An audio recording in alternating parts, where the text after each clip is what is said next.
Hello guys. आज हम जानेंगे इंडियन पॉलिटी के कुछ इम्पोर्टेंट एमसीक्यूज। फर्स्ट जानेंगे हम इंडियन कॉन्स्टिट्यूशन के बारे में और इसका कॉन्स्टिट्यूशनल डेवलपमेंट कैसे हुआ था। First, in which of the following acts the provision was made for the establishment of supreme court. Supreme court India में कौन से एक्ट्स के द्वारा बना था? तो answer is regulating act 1773।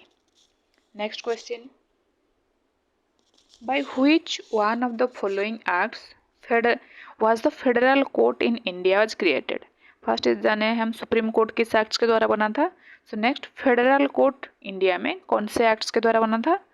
Indian council act 1861, government of India act 1909, government of India act 1919 और government of India act 1935। So the answer is government of India act 1935। Next question, which act of British Parliament abolished the East India Company's monopoly on the trade in India? किस acts के द्वारा British parliament ने अबोलाइज किया east India company की monopoly और ये crown rule start हुआ और ब्रिटिश गवर्नमेंट अपने हाथ ले लिया पावर को? Option A regulating act, option B Pitt's India act, option C charter act of 1813 और none of the above. So the correct answer will be 1839। Charter act 1839 को East India company की monopoly खत्म हुई। So the next question, under which of the following acts dyarchy was introduced at the central level? Dyarchy means जो भी काम था वो provinces के बीच डिवाइड हो गया। सेंटर के पास कुछ पावर्स आए, स्टेट के पास कुछ है, द रेसिडियरी पावर्स गवर्नर जनरल के पास गए। सो ये कब इंट्रोड्यूस हुआ? So the option is Act of 1909, Government of India Act 1919, Government of India Act 1935, Indian Independence Act 1947. So the correct answer is 1935. So the diarchy was introduced in India in Government of India Act 1935. Next question is, the Act of 1909 was associated with what? 1909 का act किससे associated है? Option है introduction of separate electorate, decentralisation, dyarchy और legislative council. तो answer is introduction of separate elected, मतलब communal electorate. Hindu के लिए कुछ, मुस्लिम के लिए कुछ अलग, ये सब डिवाइड करने के लिए ये एक्ट ये कब स्टार्ट किया था? 1909। The next question is, the distribution of power between center and state as in the Constitution of India is based on which of the following plan? Centre और स्टेट के बीच पावर डिवीजन इंडिया में कौन से acts के द्वारा start है?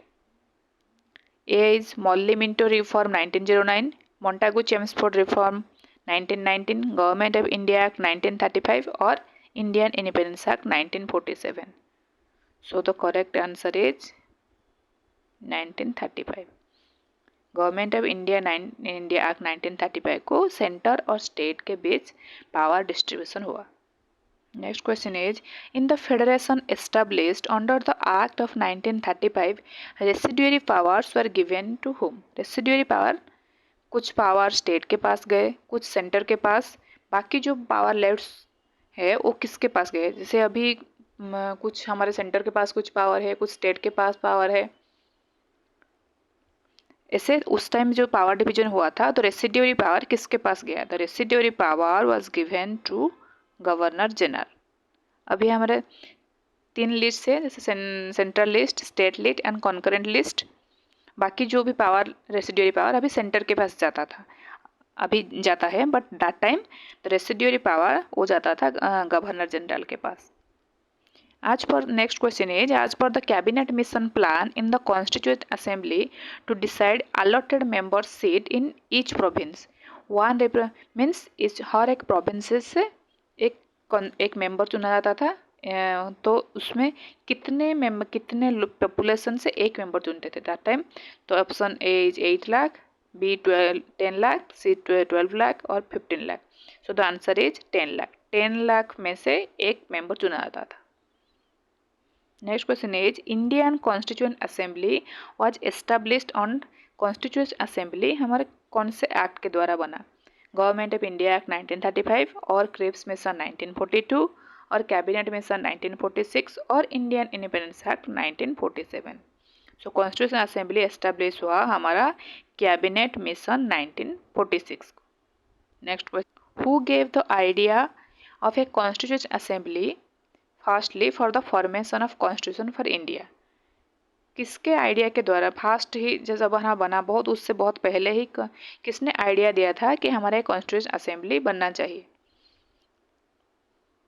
Option A Swaraj party in 1934, Congress party in 1936, Muslim league in 1942, all parties conference in 1946। So the answer is Swaraj party 1934। Next question is who was the first elected chairman of constituent assembly? First elected chairman constituent assembly के कौन थे? Doctor B R Ambedkar और सच्चिदानंद सिन्हा और राजेंद्र प्रसाद और doctor S Radhakrishnan. So the correct answer is हमारे elected chairman थे doctor Rajendra Prasad. Next question is who chair the first meeting of constituent assembly? First constituent assembly को chair किसने किया था? डॉक्टर राजेंद्र प्रसाद। हेड कौन थे जब मीटिंग हुआ था? डॉक्टर राजेंद्र प्रसाद और भीमराव अंबेडकर और सच्चिदानंद सिन्हा और Maulana Abul Kalam Azad. So the correct answer is doctor Sachchidanand Sinha. Next question is who propose the preamble before the drafting committee of the constitution?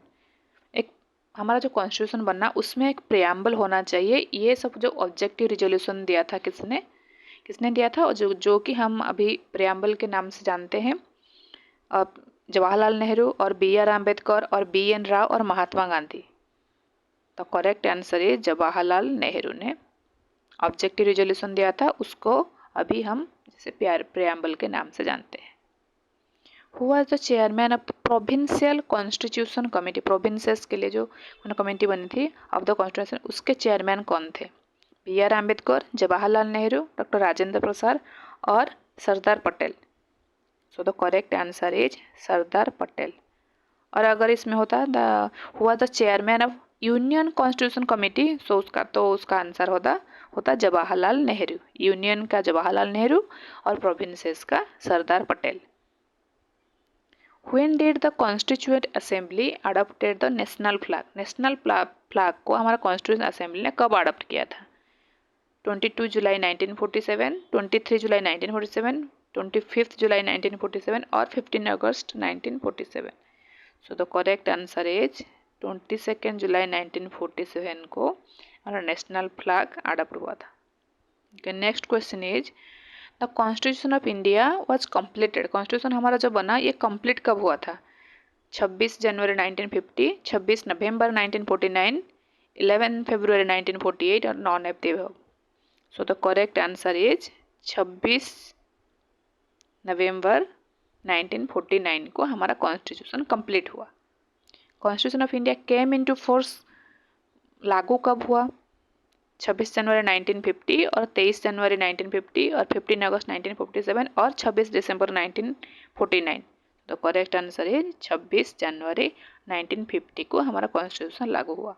Next question is constitution assembly में कितने वोमेन मेंबर थे? 15, 13, 12 और 10। The correct answer is constitution assembly 15 women member थे।